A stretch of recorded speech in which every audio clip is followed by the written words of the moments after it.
Marcia Distaso. I'm the chair of the Public Relations Department at the University of Florida in the United States. I'm also the director of the Institute for Public Relations Digital Media Research Center and a past board member of the Global Alliance. So while I run the academic public relations program at my university, I also run a research team where we look at how companies lead with purpose and take stands on social issues. But today, I am excited to share my thoughts about raising university and college rankings. Now, before I jump in, it's important for me to state that I'm an academic. I teach public relations, I research public relations, I run the program, but I am not directly in university relations. And so this means that I'm not the person responsible for raising my university's rankings.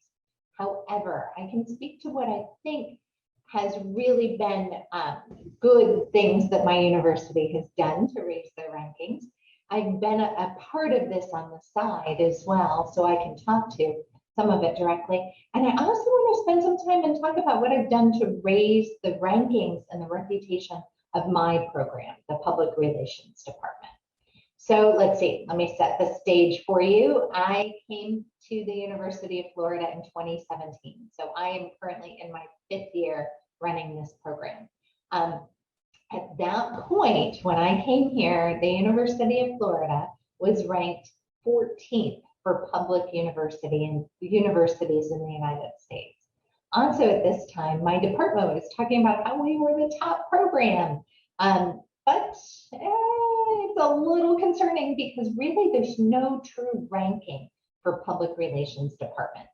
So we really didn't know where we were in comparison to our peers. But I can tell you there was a huge appetite at that point in time, both at the university level and in the department level, to be better and to be at the top. Our goal in 2017 for the university was to be a top 10 university. So as department chair, I said, all right, we're getting better. We want to be a top program and we want confidence in the ability to say we're a top program. So let me tell you what we've done.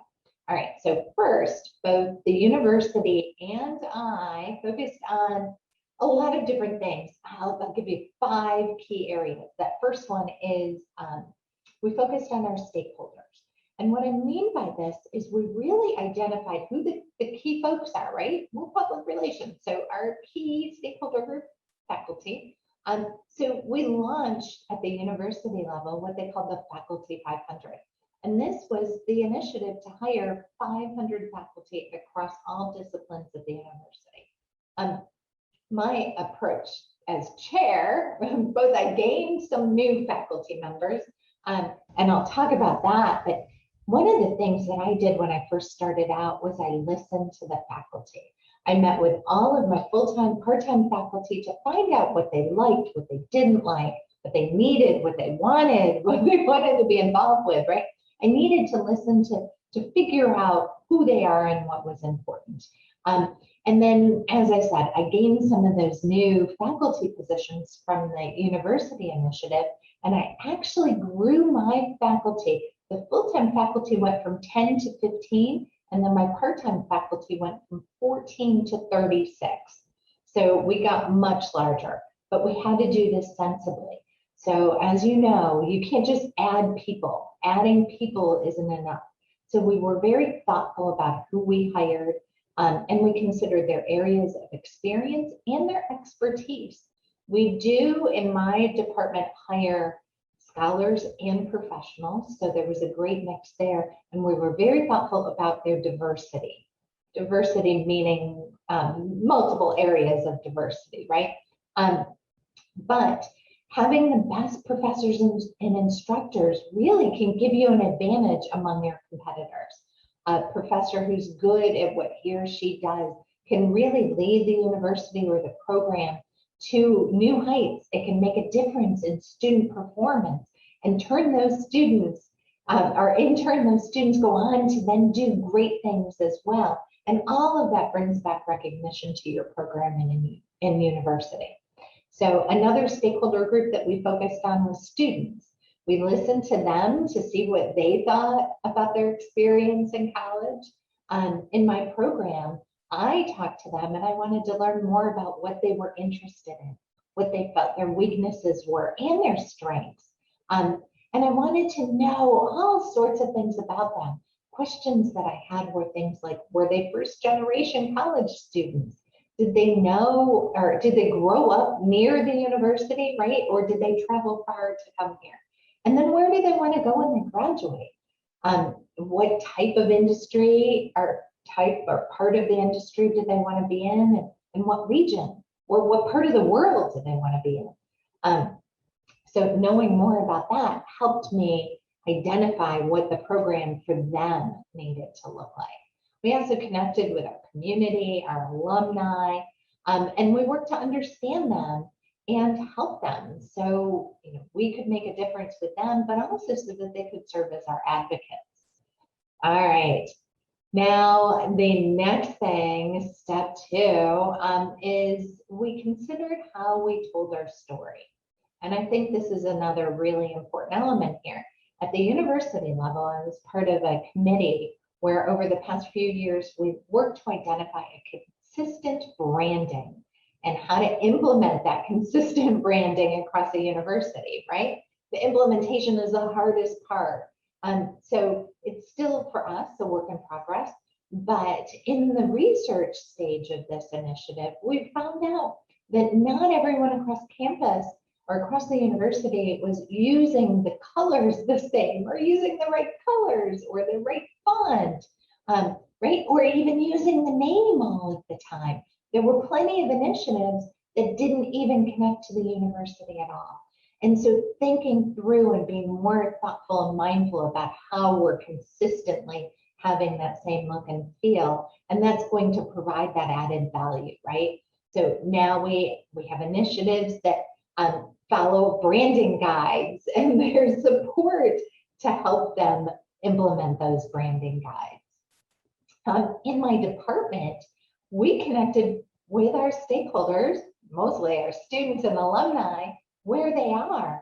And that means that we had to get on social media. Unbelievable. When I started here, there was no social media for our program. So now we're on there, and we're on there in a big way. You can even catch me doing a TikTok dance occasionally. So right, we had to join them in the places where they are. So that really helped us step up our game. And it also helped us realize that we weren't always telling our stories, and really we weren't telling what makes us great. Both at the university and the department levels, we were missing some of those opportunities. What makes us great can't be a secret, and we can't just tell it to ourselves. We've got to tell it broadly. So now I have a whole student team that helps us with our social media, and we found great success in connecting with the current students here, our alumni, our community members, and our industry professionals around the globe, right? It doesn't have to be regional people. So we use that social media to talk about the classes that we offer and brag about the different things that we're doing. We also talk about our research that our faculty are doing. We talk about the successes that our students are having. And we talk about the guests that are joining our classes. In fact, now that we promote our guest speakers on social media, we have people contacting us and asking if they can guest lecture in our classes. They want to be a part of what we're doing. Right? It makes our job much easier, and it's fun to have people reaching out to us. It really builds a bridge, right? We also get our students and alumni and friends involved in helping us tell that story. The better we can package it over social media, the easier it is for them to do that on their own outlets as well. So I ultimately kind of consider this creating a community, right? We create this sense of belonging and community. We bring in our students, our faculty, our alumni, our community, and that gives us that positive reputation. It helps us raise in the rankings, and it puts us all in the same boat to do it together. It's that collective. And it really helps raise those rankings, but it also helps us get more work done, more people. So there's extra dividends that pays off as well. The third thing that we do is we track what matters. Okay, we're PR people, so we get this, right? But when I first started here, I asked my faculty and students how they knew we were a top program. And frankly, the responses weren't measurable or tangible things. This included things like our students go on for great jobs, our students are well prepared, but this wasn't anything that we really measured. In fact, we didn't even track where our students were going and getting jobs until this year. So it was kind of based on this assumption. We heard some students that said they were prepared or they got a good job. And so we figured we're a top program. Well, that doesn't really mean we are. So we dug into this to identify where that gap was and work on ways to improving it. We now survey our students at graduation, ask them where they're going, and then we check back in with them in 3 months to catch their actual first jobs. So now we talk about things like graduation rates, and we can really look at what percentage of them are going on for jobs right after graduation, what percentage of them are going into agency versus in-house. We have these numbers, and we can really talk about and more confidently state what our students are doing with those degrees. And then also, we ask them a lot of different questions at graduation. One of the things that we ask them is how prepared they feel. And even in the middle of COVID, we had students saying that most of our students, frankly, were saying that they were confident in the fact that they felt their job search would land them a desired position. And truly, most of them did get their desired positions. So it's a great way to really connect all of that, right? All right, another area of measurement for us is what we're teaching compared to our competitors, right? Other universities. We know what our strengths and weaknesses are and compared to the others because we're measuring it. We look, we monitor, we pay attention. Having this awareness allows us to kind of keep a step ahead. At the university level branding work we did, we looked at our competitors to see what words they use to talk about themselves. And then we said, well, maybe we don't want to use those same words, right? No one wants to go out with a whole branding initiative just to find out that you've got the same words that you're using to describe yourself that everyone else is or that your competitors are. So that's another way to kind of help differentiate yourself. But make no mistakes. At the end of the day, what raises university rankings is that overall performance. We know what the rankings are. We know what they measure us on. So we've been able to go in and adjust what we do accordingly. So this is small things like adjusting our course sizes. Sounds so silly, but when we looked at our rankings, in fact, they assign points based on class size. The class size of a 19 or 29 or 39 actually is better than saying 20, 30, 40. So now we have classes at 19 instead of 29. Check, very easy. Another measure that we know we're being assessed on is giving. And what we're looking at, talking about here is not just the dollar amount that's given to the university, but the number of donations. So we've made it fun. We have a giving day where students and alumni participate, and we have our departments and colleges compete, and we look at the highest number of donors, right? And that sometimes is like $1. It's not a lot of money for us, but it gets people into it, and we do all kinds of fun things to get everybody excited about it.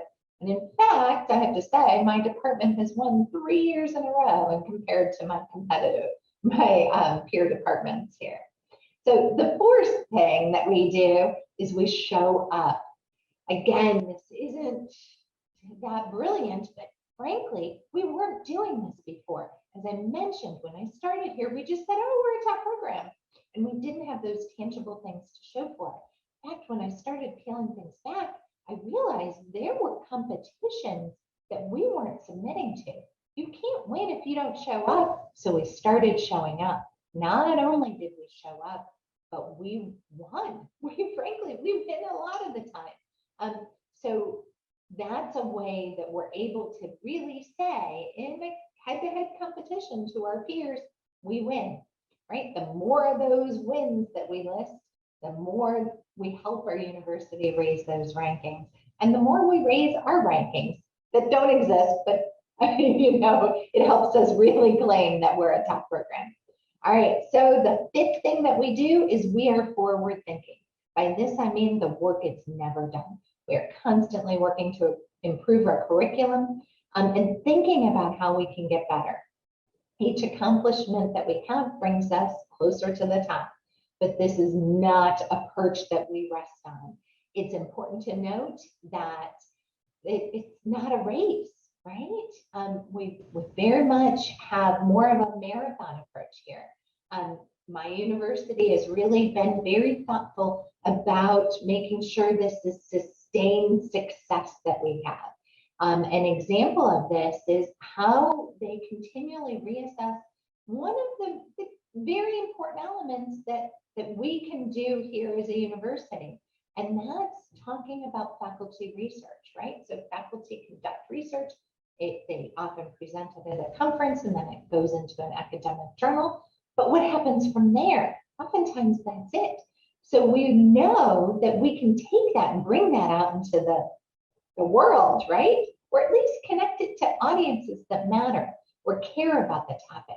So when I first started, they were trying to get faculty to, write blog posts and post on social media about their research.